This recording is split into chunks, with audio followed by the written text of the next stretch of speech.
Hello ಕನ್ನಡಿಗರೇ, ಹೇಗಿದ್ದೀರಾ? ನನ್ನ ಸಮಸ್ತ ಕನ್ನಡದ ಜನತೆಗೆ ನನ್ನ ಯೂಟ್ಯೂಬ್ ಚಾನಲ್ಗೆ ಸ್ವಾಗತ. ಅಡಿಕೆ ತೋಟಕ್ಕೆ ನೀವೇನೆಲ್ಲ ಗೊಬ್ಬರ ಹಾಕ್ತೀರಾ ಒಂದು ವರ್ಷಕ್ಕೆ? ಒಂದು ವರ್ಷಕ್ಕೆ NPK ಹಾಕ್ತೀವಿ, ನೈಟ್ರೋಜನ್, ಫಾಸ್ಫರಸ್ ಹಾಗೂ ಪೊಟ್ಯಾಶ್ ಹಾಕ್ತೀವಿ. ಅದ್ರ ಜೊತೆಗೆ ಮೈಕ್ರೋ ನ್ಯೂಟ್ರಿಯೆಂಟ್ಸ್ ಕೂಡ ಹಾಕ್ತಾ ಇರ್ತೀವಿ. ಮತ್ತು ಡ್ರೆಂಚಿಂಗ್ ಮುಖಾಂತರ ಕೊಡುವಾಗ ನಾವು ಸೀವೀಡ್ ಎಕ್ಸ್ಟ್ರಾಕ್ಟು, ವಾಟರ್ ಸಲ್ಯುಬಲ್ ಆಗಿರುವಂಥ 13-045 ಆಗಿರ್ಬೋದು, 19 ಆಲ್ ಆಗಿರ್ಬೋದು, ಈ ರೀತಿಯಾಗಿರುವಂಥ ಇನ್ಸೆಕ್ಟಿಸೈಡ್ನ ಯಾವತ್ತೂ ನಾವು ಭೂಮಿಗೆ ನಾನು ಇದುವರೆಗೂ ಕೊಟ್ಟಿಲ್ಲ. ಇನ್ಸೆಕ್ಟಿಸೈಡ್ಸ್ನ ಯಾವತ್ತಿಗೂ ನಾನು ಭೂಮಿಗೆ ಡೈರೆಕ್ಟಾಗಿ ಭೂಮಿಗೆ ಕೊಟ್ಟಿಲ್ಲ. ಮೇಲೆ ನಮ್ಮ ಹೂಗಳಿಗೆ ಸ್ಪ್ರೇ ಮಾಡಿದ್ದೀನಿ. ಬಟ್ ನಮ್ಮ ಮಣ್ಣಿಗೆ ಯಾವತ್ತೂ ನಾನು ಯಾವುದೇ ರೀತಿಯಾದ ಪೆಸ್ಟಿಸೈಡ್ಸ್ನ ಆಗಲಿ ಕೆಮಿಕಲ್ನ ಮಣ್ಣಿಗೆ ಯಾವತ್ತೂ ಹಾಕಿಲ್ಲ. ಓಕೆ. ಈ ಕೆಲವೊಬ್ಬರಿಗೆಲ್ಲ ಡೌಟ್ ಇದೆ, ಅಡಿಕೆನ ನಾಟಿ ಮಾಡಿದಂಥ ಟೈಮಲ್ಲಿ ಫಸ್ಟ್ 45 ಡೇಸ್ಗೆ ಗೊಬ್ಬರವನ್ನು ಕೊಡಬೇಕಂತ ಹೇಳಿದ್ರಲ್ಲ, ಎಷ್ಟು ಅಂತರದಲ್ಲಿ ಅದನ್ನು ಕೊಡಬೇಕಂತ ನೀವು ಹೇಳ್ತೀರಾ? ಮೊದಲೊಂದು ವರ್ಷ ನೀವು 1 ಫೂಟ್ ಒಳಗಡೆನೆ ಗೊಬ್ಬರ ಕೊಡಿ. ಫಸ್ಟ್ 1 ವರ್ಷದ ಸಸಿ ಇರೋವರೆಗೂ 1 ಫೂಟು ಅಂತರ, ಅದರ ಬುಡದಲ್ಲೇ ದಯವಿಟ್ಟು ಗೊಬ್ಬರ ಹಾಕ್ಬಿಡಿ. ನನ್ನ ಸ್ನೇಹಿತರು ಕೂಡ ಅನೇಕರು ಅಡಿಕೆ ತೋಟವೆಲ್ಲ ಮಾಡ್ತಾ ಇದ್ದಾರೆ. ಅವ್ರಿಗೆಲ್ಲ ಸ್ವಲ್ಪ ಕನ್ಫ್ಯೂಷನ್ಸ್ ಇದೆ. ಗೊಬ್ಬರ ಹಾಕಿ ಅಂದಾಗ ಅವ್ರು ಹೋಗಿ ಅದ್ರ ಬುಡದಲ್ಲೇ ಗೊಬ್ಬರ ಹಾಕಿದ್ದಾರೆ, ಅದು ನಿಮ್ಮ ಅಡಿಕೆಯನ್ನು ಸುಡುತ್ತದೆ.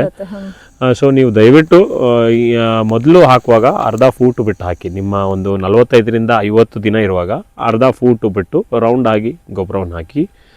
ಸೊ ಅದಾದಮೇಲೆ ಕ್ರಮೇಣವಾಗಿ ನೀವು ಹಾಕ್ಕೊಳ್ತಾ ಹೋಗುವಾಗ ಗೊಬ್ಬರವನ್ನು ದೂರ ಹಾಕೊಂಡು ಬರ್ತಾ ಹೋಗಿ. ಯಾಕೆಂದರೆ ಅಡಿಕೆಯ ಬೇರು ಅಲ್ಲೇ ಬುಡದಲ್ಲೇ ಮಾತ್ರ ಇರಲ್ಲ, ನೀವು ಅಡಿಕೆಯ ಗರಿ ಎಲ್ಲಿ ಗಂಟ ಹೋಗಿರುತ್ತೆ ಅಲ್ಲಿ ಗಂಟ ಅದರ ಬೇರು ಇರುತ್ತದೆ. ಅಡಿಕೆ ಗರಿ ಇಲ್ಲಿ ಗರಿ ಇದೆ ಅಂದರೆ ಇಲ್ಲಿ ಕೂಡ ಅಡಿಕೆ ಫುಡ್ಡು ತಗೊಳ್ಳುವಂಥ ಬೇರು ಇಲ್ಲಿ ಗಂಟ ಇರುತ್ತದೆ. ಸೊ ಆ ಗರಿ ಏನಕ್ಕೆ ಬಿಡುತ್ತೆ ಅಷ್ಟು ದೂರ ಅಂದರೆ ಅದರ ಬೇರೆಲ್ಲಿರುತ್ತೆ, ಅದಕ್ಕೆ ನೆರಳು ಕೊಡಲಿ ಅನ್ನೋ ಒಂದು ಉದ್ದೇಶದಿಂದ ಆ ಗರಿ ಬಿಡ್ತಾ ಇರ್ತದೆ. ಸೊ ನಾನು ಇವಾಗ ಹಾಕ್ತಾ ಇರುವಂಥ ನನ್ನ 3 ವರ್ಷ ಮೇಲ್ಪಟ್ಟಿರುವಂಥ ಎಲ್ಲ ಅಡಿಕೆ ಗಿಡಕ್ಕೂ ನಾನು 2-2.5 ಫೂಟಲ್ಲೇ ಗೊಬ್ಬರ ಹಾಕ್ತಾ ಇದ್ದೀನಿ. ಇವಾಗ ನಾವು ಎಷ್ಟು ದೂರ ಆಗುತ್ತೆ ಅಷ್ಟು ದೂರದಲ್ಲೇ ಗೊಬ್ಬರವನ್ನು ಇವಾಗ ಕೊಡ್ತಾ ಇದ್ದೀವಿ. ನೀವು ಎಲ್ಲಿ ಹಾಕಿದರೂ ಕೂಡ ನಾವು ಮನುಷ್ಯರು ಇದ್ದಂಗೆ ಅದು ಕೂಡ ನಾವು ಹೇಗೆ ಫುಡ್ಡಿಗೋಸ್ಕರ ಹುಡ್ಕೊಳ್ತಾ ಎಲ್ಲೆಲ್ಲಿ ಹೋಗ್ತಾ ಇರ್ತೀವಿ, ಇಲ್ಲ ಪ್ರಾಣಿಗಳು ಫುಡ್ ಹುಡುಕ್ತೊಳ್ತಾ ಎಲ್ಲೆಲ್ಲಿ ಹೋಗ್ತಾ ಇರುತ್ತೆ, ಇದಕ್ಕೂ ನೀವು ಫುಡ್ ಕೊಡುವಾಗ ನೀವು ಸ್ವಲ್ಪ ದೂರದಲ್ಲಿ ಕೊಟ್ಟರೆ ಅದರ ಬೇರುಗಳು ಎಲ್ಲಿ ಫುಡ್ಡು ನೀರು ಸಿಗುತ್ತೆ ಅಲ್ಲಿ ಬಂದು ಅದನ್ನು ತಗೊಳ್ತದೆ ಅದು. ಸೊ ಈ ತೋಟದಲ್ಲಿ ಸುಮಾರು ಎಲ್ಲ ಕಡೆ ನಾವು ನೋಡೋದಾದ್ರೆ ಸುಮಾರು ಮಾವಿನ ತೋಟನ ನೋಡ್ಬೋದು, ಮತ್ತೆ ಹಲಸನ್ನು ಕೂಡ ನೀವು ನೆಟ್ಟಿದ್ದೀರಾ. ಸೊ ಈ ತೋಟ ಎಷ್ಟು ವರ್ಷದ ತೋಟ ಆಗಿದೆ ಇದು? ಇದು ಇವಾಗ 4 ವರ್ಷದ ತೋಟ. ಇದು ನಾನು 2021 ಪ್ಲ್ಯಾಂಟ್ ಮಾಡಿರುವಂಥ ತೋಟ. ಇದು 2021 ಮೇಯಲ್ಲಿ ಪ್ಲ್ಯಾಂಟ್ ಮಾಡಿರುವಂಥ ತೋಟ. ಇದು ಇನಿಷಿಯಲಿ ಮಾವಿನ ತೋಟವಾಗಿತ್ತು. ಈಗಲೂ ಕೂಡ ಮಾವು ಅದರಲ್ಲಿದೆ. ಒಂದು ಮಾವನ್ನು ಕೂಡ ನಾವು ಕಟ್ ಮಾಡಿಲ್ಲ. ಮಾವಿನ ಒಳಗಡೆನೆ ಮಾವು ಒಂದು 35-40 ಅಡಿಗೆ ಒಂದು ಮಾವು ಇತ್ತು ಇದರಲ್ಲಿ. ನಾನು ನನ್ನ ಬ್ರದರ್ ಕೂಡ ಪ್ಲ್ಯಾಂಟ್ ಮಾಡಿರೋ ಮಾವು ಇದೆ. ಮತ್ತು ನಮ್ಮ ತಂದೆಯವರು ನಟ್ಟಿರುವಂಥ ಮಾವು ಕೂಡ ಒಂದು 30 ವರ್ಷ ಹಳೆಯದಾಗಿರುವಂಥ ಮಾವು ಕೂಡ ಇದರಲ್ಲಿ ಒಂದು 20 ಗಿಡಗಳಿದೆ. ಅದಾದ ನಂತರ ನಾನು ನನ್ನ ಬ್ರದರ್ ಕೂಡ ಪ್ಲ್ಯಾಂಟ್ ಮಾಡಿರುವಂಥ ರತ್ನಗಿರಿ ಆಪೂಸ್ ಎಂಬ ತಳಿಯ ಮಾವನ್ನು ನಾವು ಇದರಲ್ಲಿ ಪ್ಲ್ಯಾಂಟ್ ಮಾಡಿದ್ದೆವು. 30-35 ಫೀಟಿಗೆ ನಟ್ಟಿರುವಂಥ ಮಾವು ಇದು. ಅದರ ಸೆಂಟ್ರಲ್ಲಿ ನಾವು ಅಡಿಕೆಯನ್ನು ಹಾಕಿದ್ದೀವಿ. ಅನೇಕರು ನನಗೆ ಮಾವನ್ನು ಕಟ್ ಮಾಡಿ ಅಡಿಕೆ ಹಾಕಿ ಅಂತ ಹೇಳಿದರು. ನಾನು ಮಾವಿನ ಕಟ್ ಮಾಡಿಲ್ಲ. ಮಾವಿನಿಂದ ಕೂಡ ನಮಗೊಂದು ಒಳ್ಳೆಯ ಒಂದು ಇನ್ಕಮ್ ಬರ್ತಾ ಇದೆ. ಅದರಲ್ಲೇ ನಾವು ಸೆಂಟ್ರಲ್ಲೆಲ್ಲ ಅಡಿಕೆಯನ್ನು ತುಂಬಿದ್ದೀವಿ. ತುಂಬ ಚೆನ್ನಾಗಿ ಅಡಿಕೆ ಕೂಡ ಇಳುವರಿ ಬರ್ತಾ ಇದೆ. ಮೊನ್ನೆ ಹಾರ್ವೆಸ್ಟ್ ಮಾಡಿದಾಗ ಇದರಿಂದ ಕೂಡ ಸ್ವಲ್ಪ ಹಾರ್ವೆಸ್ಟ್ ಮಾಡಿದ್ದಾರೆ. ನೀವು ನೋಡ್ಬೋದು, ಇಲ್ಲಿ ಹಾರ್ವೆಸ್ಟ್ ಮಾಡಿರುವಂಥ ಮಾರ್ಕ್ಸ್ ಎಲ್ಲ ನಿಮ್ಗೆ ಕಾಣುತ್ತೆ. ಸೊ ಇದರಿಂದ ಕೂಡ ಹಾರ್ವೆಸ್ಟಿಂಗ್ ಆಲ್ರೆಡಿ ಸ್ಟಾರ್ಟ್ ಆಗಿದೆ ನಮಗೆ ಇವಾಗ 4th ಇಯರಲ್ಲೇ. ತುಂಬ ಜನ ಬ್ಯಾಂಗ್ಳೂರಲ್ಲಿರೋರು IT ಕಂಪ್ನಿಯಲ್ಲೆಲ್ಲ ಕೆಲಸ ಮಾಡ್ತಾ ಇರ್ತಾರೆ. ಅವರಿಗೆ ಆಲ್ರೆಡಿ ಹೊಲ ಇರುತ್ತೆ, ತೋಟ ಮಾಡಬೇಕಂತ ಆಸೆ ಇರುತ್ತೆ. ಅವರಿಗೆಲ್ಲ ನೀವೇನು ಕಿವಿ ಮಾತನ್ನು ಹೇಳ್ತೀರಾ? ನಾನು ಹೇಳಿದ ಹಾಗೆ ನಾನು ಕೂಡ IT ಕಂಪ್ನಿಯಲ್ಲಿ ಕೆಲಸ ಮಾಡ್ಕೊಂಡಿದ್ದವನೇ. ನಾನು ಆಲ್ರೆಡಿ ಕೆಲಸ ಎಲ್ಲ ಬಿಟ್ಟು ಬಂದ ನಂತರ ನಾನು ಕೃಷಿಯನ್ನು ಪ್ರಾರಂಭಿಸಿ ಬಂದೆ. ಬಟ್ ನನಗೆ ಆಗಿರುವಂಥ ಒಂದು ಅನುಭವನ ನಾನು ಹೇಳಲಿಕ್ಕೆ ಇಷ್ಟಪಡ್ತೀನಿ. ನೀವು ಕೆಲಸದಲ್ಲಿ ಇರುವಾಗಲೇ ತೋಟ ಮಾಡಲಿಕ್ಕೆ ಸ್ಟಾರ್ಟ್ ಮಾಡಿ. ತೋಟದಿಂದ ಒಂದು ಇನ್ಕಮ್ ಜನ್ರೇಟ್ ಆಗಕ್ಕೆ ಸ್ಟಾರ್ಟ್ ಆದಾಗ ಮಾತ್ರ ನಿಮ್ಮ ಕೆಲಸವನ್ನು ಬಿಟ್ಟು ಬನ್ನಿ. ಅಲ್ಲಿಯ ತನಕ ನೀವು ಕೆಲಸದಲ್ಲೇ ಇರಿ. ಒಂದು ಇನ್ಕಮ್ ನಿಮ್ಗೆ ಅಲ್ಲಿಂದ ಒಂದು ಇನ್ಕಮ್ ಬರ್ತಾ ಇರುತ್ತೆ. ಸೊ ಇಲ್ಲಿಂದ ನಿಮ್ಗೆ ಇನ್ಕಮ್ ಸ್ಟಾರ್ಟ್ ಆಯಿತು ಅಂತ ತಿಳಿದಾಗ ಮಾತ್ರ ನೀವು ಕೆಲಸವನ್ನು ಕಂಪ್ಲೀಟಾಗಿ ಬಿಟ್ಟು ಬಂದರೆ ಉತ್ತಮ ಅನ್ನೋದು ನನ್ನ ಅಭಿಪ್ರಾಯ. ಎಲ್ಲರೂ ತೋಟ ಮಾಡ್ತಾರೆ ಎಂಬುದಾಗಿ ತಿಳ್ಕೊಂಡು ನೀವು ಕೂಡ ತೋಟ ಮಾಡೋಕ್ಕೆ ಬಂದರೆ ಅದು ತುಂಬ ಒಂದು ಅಷ್ಟೊಂದು ಸುಲಭವಾದಂಥ ಒಂದು ಕಾರ್ಯವಲ್ಲ. ಯಾಕೆಂದರೆ ತೋಟ ಮಾಡೋದು ತುಂಬ ಕಷ್ಟ. ನಾವು ನೋಡಿದ ಹಾಗೆ ಅಲ್ಲ, ನಾವು ಪ್ರತಿದಿನ ಇದರಲ್ಲಿ ಶ್ರಮ ಪಡಬೇಕು. ಮತ್ತು ಈಗಿನ ಕಾಲದಲ್ಲಿ ಲೇಬರ್ ಸಿಗೋದು ತುಂಬ ಕಷ್ಟವಾಗಿದೆ. ಸೊ ನಮಗಿಲ್ಲಿ ತೊಂದರೆ ಇಲ್ಲ, ನಮಗೆ ಸಿಗ್ತಾ ಇದ್ದಾರೆ ಸಹಾಯಕ್ಕೆ ಸುಮಾರಷ್ಟು ಜನ ಸಿಗ್ತಾ ಇದ್ದಾರೆ. ಬಟ್ ಅದು ಎಷ್ಟು ವರ್ಷ ಸಿಗ್ತಾರೆ ಅಂತ ಹೇಳೋಕ್ಕಾಗಲ್ಲ.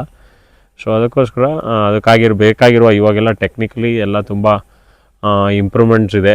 ನೀವು ಆಟೋಮೇಟೆಡ್ ವಾಲ್ಸ್ನ ಮೇಂಟೈನ್ ಮಾಡ್ಬೋದು. ನೀವು ಈಗ ನಾನು ನನ್ನ ತೋಟದಲ್ಲೆಲ್ಲ CCTV ಅಳವಡಿಸ್ಕೊಂಡಿದ್ದೀನಿ. CCTV ನಿಮಗೆ ಏನಾದರೂ ತೋಟದಲ್ಲಿ ಏನಾದರೂ ಮಿಸ್ಬಿಹೇವಿಯರ್ಸ್ ಆಗುತ್ತೆ ಅಂತ ಅದಕ್ಕೋಸ್ಕರ ಮಾತ್ರವಲ್ಲ, ಏನಾದರೂ ಕಳ್ತನ ಆಗುತ್ತದೆ ಇಲ್ಲಾಂದರೆ ಬೇರೆ ಏನಾದರೂ ಕ್ರೈಮ್ಸ್ ಆಗುತ್ತೆ ಅನ್ನೋದಕ್ಕೋಸ್ಕರ ಮಾತ್ರ ಅಲ್ಲ CCTV ಇನ್ಸ್ಟಾಲ್ ಮಾಡೋದು. ನಾನು ಇಲ್ಲದೇ ಇರುವಾಗಲೂ ನನಗೆ ನನ್ನ ತೋಟನ CCTV ಮುಖಾಂತರ ನಾನು ವೀಕ್ಷಣೆ ನನ್ನ ಮೇನ್ ಸ್ಪಾಟ್ಸಲ್ಲೆಲ್ಲ ನಾನು CCTV ಇನ್ಸ್ಟಾಲ್ ಮಾಡಿಕೊಂಡಿದ್ದೀನಿ. ಸೋಲಾರ್ CCTV ಆಗಿರ್ಬೋದು, ಬ್ಯಾಟ್ರಿ ಆಪ್ರೇಟೆಡ್ CCTVಸ್ನೆಲ್ಲ ನಾನು ಇನ್ಸ್ಟಾಲ್ ಮಾಡ್ಕೊಂಡಿದ್ದೀನಿ. ಸೊ ನಮ್ಮ ತೋಟ ವೀಕ್ಷಣೆ ಮಾಡ್ಬೋದು. ಮತ್ತು ನಾವು ನಮ್ಮ ಸಹಾಯಕ್ಕೆ ಬರೋರು ಕೆಲಸ ಮಾಡ್ತಿರುವಾಗ ಅವ್ರಿಗೇನಾದರೂ ಡೌಟ್ಸ್ ಇದ್ದರೆ, ಎಲ್ಲರ ಹತ್ರ ಮೊಬೈಲ್ ಫೋನ್ಸ್ ಇಲ್ಲ ನಮ್ಮ ಕೆಲಸಕ್ಕೆ ಬರೋರ ಹತ್ರ, ಅವ್ರಿಗೆ ಅದನ್ನೆಲ್ಲ ಆಪ್ರೇಟ್ ಮಾಡೋದು ಗೊತ್ತಿಲ್ಲ. ಬಟ್ ನಾನು ಅದರ ಮುಖಾಂತರ ಅವರೊಟ್ಟಿಗೆ ಇಂಟ್ರ್ಯಾಕ್ಟ್ ಮಾಡ್ತಾ ಇರ್ತೀನಿ. ಅವ್ರ ಜೊತೆ ಯಾವ ಗೊಬ್ಬರ ಹಾಕಬೇಕನ್ನೋ ಡೌಟಲ್ಲಿ ಇರ್ತಾರೆ, ಇಲ್ಲಾಂದರೆ ಯಾವ ಸ್ಪ್ರೇ ಮಾಡಬೇಕನ್ನೋ ಡೌಟಲ್ಲಿ ಇರ್ತಾರೆ, ಏನು ಕೆಲಸ ಮಾಡಬೇಕನ್ನೋ ಒಂದು ಡೌಟಲ್ಲಿರುವಾಗ ನೀವು ಆ ಕ್ಯಾಮ್ರಾ ಮುಖಾಂತರ ನೀವು ಅವ್ರಿಗೆ ಸಲಹೆಗಳನ್ನು ಕೂಡ ನೀವು ಅವ್ರಿಗೆ ಕೊಡ್ಬೋದು. ಕೃಷಿಯನ್ನ ಸ್ಟಾರ್ಟ್ ಮಾಡಿದಂಥ ಸಮಯದಲ್ಲಿ ನಾವು ಅಡಿಕೆ ತೋಟನ ಏನು ರೆಡಿ ಮಾಡ್ತೀವಲ್ಲ, ಅವಾಗ ಅಂತರ್ ಬೆಳೆಯಾಗಿ ಏನು ಉಪ ಬೆಳೆಯಾಗಿ ನಾವು ಬೇರೆ ಯಾವ್ದಾದ್ರು ಕೃಷಿ ಮಾಡಲೇಬೇಕಂತ ಕಂಪಲ್ಸರಿ ಇದೆಯಾ? ಕಂಪಲ್ಸರಿಲಿ ಮಾಡಲೇಬೇಕೆನ್ನುವಂಥ ಒಂದು ಇದೇ ನಿಯಮವಿಲ್ಲ. ಬಟ್ ನಾನು ಬೆಳೆದಿರುವಂಥ ಎಲ್ಲ ಅಡಿಕೆ ತೋಟದಲ್ಲೂ ನಾನು ಕೆಲವೊಂದಿಷ್ಟು ತೋಟದಲ್ಲಿ ನಾನು ಫಸ್ಟ್ ಶುಂಠಿ ಹಚ್ಚಿದಾಗ ಅಡಿಕೆಯನ್ನು ಕೂಡ ಶುಂಠಿಯಲ್ಲಿ ಬೆಳೆಸಿದ್ದೀನಿ. ಶುಂಠಿ ತೆಗೆದ ನಂತರ ನಾನು ಬಾಳೆ ಹಚ್ಚಿದ್ದೀನಿ ಎಲ್ಲ ತೋಟದಲ್ಲೂ. ಶುಂಠಿ ಬೆಳೆದಾಗ ಶುಂಠಿಯಲ್ಲಿ ನೀವು ಅಡಿಕೆ ಹಚ್ಚೋದಾದ್ರೆ ತುಂಬಾ ಚೆನ್ನಾಗಿ ಬರುತ್ತದೆ. ಯಾಕೆಂದ್ರೆ ಶುಂಠಿಗೆ ನೀವು ಯಥೇಚ್ಛವಾಗಿ ಗೊಬ್ಬರಗಳನ್ನು, ಅದಕ್ಕೆ ಬೇಕಾಗಿರುವಂಥ ನ್ಯೂಟ್ರಿಯೆಂಟ್ಸ್ ಅನ್ನ ಶುಂಠಿಗೆ ಅದೊಂದು 8 to 10 months ಶುಂಠಿ ಬೆಳೆಸೋಕ್ಕೋಸ್ಕರ ನೀವು ತುಂಬಾ ಒಳ್ಳೆ ಸ್ಪ್ರೇಸು, ತುಂಬಾ ಒಳ್ಳೆ ಗೊಬ್ಬರಗಳನ್ನೆಲ್ಲ ಶುಂಠಿಗೆ ಕೊಡ್ತಾ ಇರ್ತೀರಾ. ಸೊ ಇದನ್ನೆಲ್ಲ ಅಡಿಕೆ ಕೂಡ ಅದು ಸಿಗ್ತಾ ಇರ್ತದೆ, ಆ ಒಂದು ನ್ಯೂಟ್ರಿಯೆಂಟ್ಸ್ ಎಲ್ಲ. ಸೊ ತುಂಬ ಚೆನ್ನಾಗಿ ಶುಂಠಿಯಲ್ಲಿ ಅಡಿಕೆ ಬರುತ್ತದೆ. ಫಸ್ಟ್ ಒಂದು 4 ವರ್ಷ, 3 ರಿಂದ 5 ವರ್ಷದವರೆಗೂ ಅಡಿಕೆಯಲ್ಲಿ ನಮ್ಗೆ ಯಾವುದೇ ರೀತಿಯಾದ ಇನ್ಕಮ್ ಬರಲ್ಲ. ಸೊ ನೀವು ಅದರಲ್ಲಿ ಒಂದು ಇನ್ಕಮ್ ಜನ್ರೇಟ್ ಮಾಡ್ಬೇಕಂದ್ರೆ ಬಾಳೆ ಹಾಕ್ಬೋದು. ಅದರಲ್ಲಿ ಬಾಳೆ ಆಗಲಿ, ಬೇರೆ ಏನಾದರೂ ನಿಮಗೆ ಇಯರ್ಲಿ ಇನ್ಕಮ್ ಬರುವಂಥ ಇಲ್ಲ ಮಂತ್ಲಿ ಇನ್ಕಮ್ ಬರುವಂಥ ಯಾವುದಾದ್ರೂ ಬೆಳೆಗಳನ್ನು ಬೆಳೆಸ್ಬೋದು. ಬಟ್ ಬಾಳೆ ತುಂಬ ಉತ್ತಮವಾದಂಥ ಒಂದು ಬೆಳೆ. ಯಾಕೆಂದರೆ ಬಾಳೆಯಿಂದ ನಿಮಗೆ ಆ 4 ಇಯರ್ಸು ಬರಲ್ಲ, ಫಸ್ಟ್ ಒಂದು 3 years ನೀವು ಬಾಳೆಯಿಂದ ಅಡಿಕೆಯಲ್ಲಿ ಬಾಳೆ ಬೆಳೆಸೋದ್ರಿಂದ ಬಾಳೆಯಿಂದ ಒಂದು ಒಳ್ಳೆ ಒಂದು ಇನ್ಕಮ್ ಜನ್ರೇಟ್ ಮಾಡ್ಕೋಬೋದು. ಇನ್ಕಮ್ ಮಾತ್ರವಲ್ಲದೆ ಬಾಳೆ ಬೆಳೆಯೋದ್ರಿಂದ ಅಡಿಕೆಗೆ ಚಿಕ್ಕ ಸಸಿ ಇರುವಾಗ ಅದಕ್ಕೆ ಒಂದು ಒಳ್ಳೆ ತಂಪನ್ನು ಕೂಡ ಬಾಳೆ ಕೊಡುತ್ತದೆ. ಬಟ್ ನೀವು 2 ವರ್ಷ ಆದ ನಂತರ ಬಾಳೆಯನ್ನು ತೆಗಿಲೇಬೇಕು. ಇಲ್ಲವಾದರೆ ಅಡಿಕೆ ಈ ಗನ್ನೇನಿರುತ್ತೆ ತುಂಬ ದೂರ ಹೋಗಲಿಕ್ಕೆ, ಮತ್ತು ಅಡಿಕೆ ಫಸಲು ಕೊಡದೆ ಉದ್ದಕ್ಕೆ ಹೋಗುತ್ತದೆ. ಸೊ ಅದಕ್ಕೆ 2 ವರ್ಷ ಆದಮೇಲೆ ಬಾಳೆ ತೆಗಿಬೇಕು. ಅನೇಕರ ತಲೆಯಲ್ಲಿ ಕಲ್ಪನೆ ಏನಂದರೆ ಬಾಳೆ ತೆಗೆಯೋದು ತುಂಬ ಕಷ್ಟಕರವಾದ ಒಂದು ವಿಷಯ ಅಂತ. ನಾವು ನನ್ನ ತೋಟದಲ್ಲಿ ನಾನು ಯಾವುದೇ ಬಾಳೆಗಳನ್ನು JCB ಆಗಲಿ, ಹಿಟಾಚಿ ಆಗಲಿ, ಇಲ್ಲ ಯಾವುದೇ ಒಂದು ಇಕ್ವಿಪ್ಮೆಂಟ್ಸ್ ಮುಖಾಂತರ ಬಾಳೆಗಳನ್ನು ಯಾವುದೂ ತೆಗೆದಿಲ್ಲ. ನಾವು ಪ್ರತಿ ತಿಂಗಳಿಗೊಂದ್ಸರಿ 2 ತಿಂಗಳಿಗೊಂದ್ಸರಿ ಬಾಳೆ ಮರಿಗಳು ಏನು ಬರ್ತಾ ಇರುತ್ತೆ ಅದನ್ನು ಕಟ್ ಮಾಡ್ತೀವಿ, ನಮ್ಮ ತೋಟದಲ್ಲೇ ಮಲ್ಚ್ ಮಾಡ್ಕೊಂಡು ಬರ್ತಾ ಇರ್ತೀವಿ. ಸೊ ಇಲ್ಲೆಲ್ಲ ಬಾಳೆ ಬೆಳೆಸಿದ್ದೆ ನಾನು. ಇಲ್ಲಿ ಈ ಸ್ಪಾಟಲ್ಲಿ ನಮ್ಮದೆಲ್ಲ ಬಾಳೆ ಇದ್ದಿರುವಂಥ ಸ್ಪಾಟೇ ಇದು. ಸೊ ಇವಾಗ ನೋಡೋದಾದರೆ ಒಂದು ಬಾಳೆ ಅಲ್ಲಲ್ಲಿ ಬಾಳೆ ಇರುತ್ತದೆ, ಬಟ್ ಬೇರೆ ಎಲ್ಲೂ ಇವಾಗ ಬಾಳೆಗಳಿಲ್ಲ. ಯಾಕೆಂದರೆ ನಾವು ಎವ್ರಿ ಮಂತ್ 2 ಸರಿ ಅದೇ ಬಾಳೆ ಕಂದುಗಳನ್ನು ಅಲ್ಲೇ ಕೊಯ್ದು ಅಲ್ಲೇ ಮಲ್ಚ್ ಮಾಡ್ಕೊಂಡು ಬಂದಿದ್ದೀವಿ. ಒಂದು 2-3 ವರ್ಷ ಆದಮೇಲೆ ಮತ್ತೆ ಅದು ಹುಟ್ಟು ಬರೋದೇ ಇಲ್ಲ, ಅಲ್ಲಿಗಲ್ಲೇ ಅದು ಸರಿಯಾಗಿ ಹೋಗ್ಬಿಡುತ್ತೆ.